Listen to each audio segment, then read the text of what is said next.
Kamala Harris's presidential campaign was one of the most talked about efforts in recent political history. Not only did it attract attention for its star-studded endorsements, but it also ended with a staggering $20 million debt. Many are left wondering, how did a campaign with such a massive budget end up in the red? Today, we're breaking down where all that money went, why the spending backfired, and what lessons this might hold for future campaigns. Let's start with one of the campaign's biggest headlines, celebrity endorsements. For Harris's team, the allure of celebrity backing seemed irresistible. But these endorsements didn't come free, and that's where the issue starts.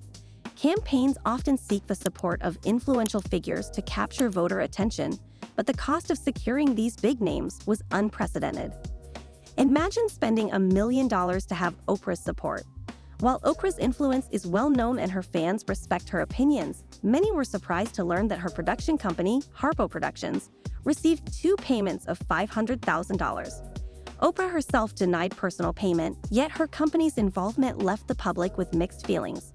Was this a technicality, or did it signal that the campaign was more focused on star power than voter priorities? But Oprah's endorsement was just the beginning. Harris's campaign shelled out a reported $10 million for Beyoncé to endorse Harris. For a single endorsement, that price tag is almost unheard of. It didn't stop there. Megan Thee Stallion reportedly received $5 million, and other stars like Lizzo and Eminem were also involved, receiving substantial payments.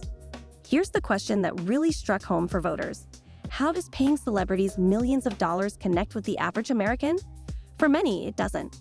Voters who are dealing with rising living costs saw these high-priced endorsements as an unnecessary luxury, signaling that the campaign might have been more about appearances than policies.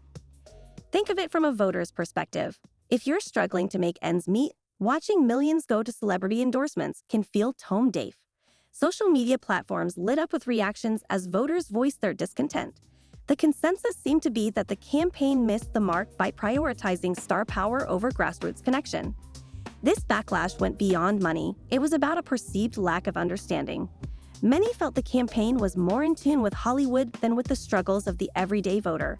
For some, it raised questions. Does star power even matter in politics anymore? Or are voters looking for leaders who genuinely understand the challenges they face? If the celebrity endorsements weren't enough, there was yet another head-scratching expense, the infamous 6-figure podcast setup. Harris' appearance on the popular Call Her Daddy podcast was meant to reach a younger audience. But the setup reportedly cost hundreds of thousands of dollars, a price tag that felt extravagant to many. Now let's picture what that 6-figure setup actually entailed. A Washington, D.C. hotel room, some lighting, a few plants, and some branded decor. When this expense came to light, voters quickly reacted, with many saying, "Is this really the best use of campaign funds?" For some voters, this was yet another sign of misalignment between the campaign's spending and voter priorities.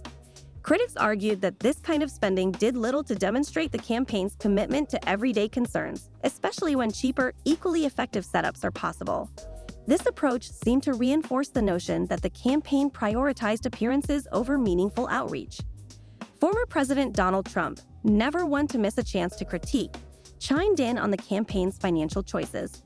In his classic style, Trump mocked Harris's spending, calling attention to the record-breaking budget that still ended in debt. Although his comments had a rivalry edge, they sparked a broader discussion about campaign finances and their real impact. In today's age of financial transparency, voters have come to expect accountability from those they support. Trump's comments may have been provocative, but they underlined a sentiment that many shared. How can a campaign that raised close to $1 billion end up in debt? This was a question that resonated, especially among those who felt their contributions should have been handled more carefully. As voters grow weary of spectacle-driven campaigns, the demand for authenticity is becoming louder. Harris's campaign strategy may have been misaligned with the growing expectation for transparency and relatability.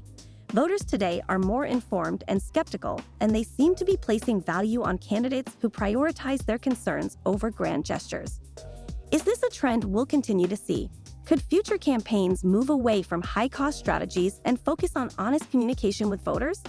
For a campaign that ended with $20 million in debt, Harris's story may be the catalyst for campaigns to rethink their spending priorities and focus more on real issues that impact voters' lives. Social media has redefined how campaigns communicate with voters. The Harris campaign's spending choices quickly became a topic of online debate, underscoring how platforms like Twitter can amplify public opinion.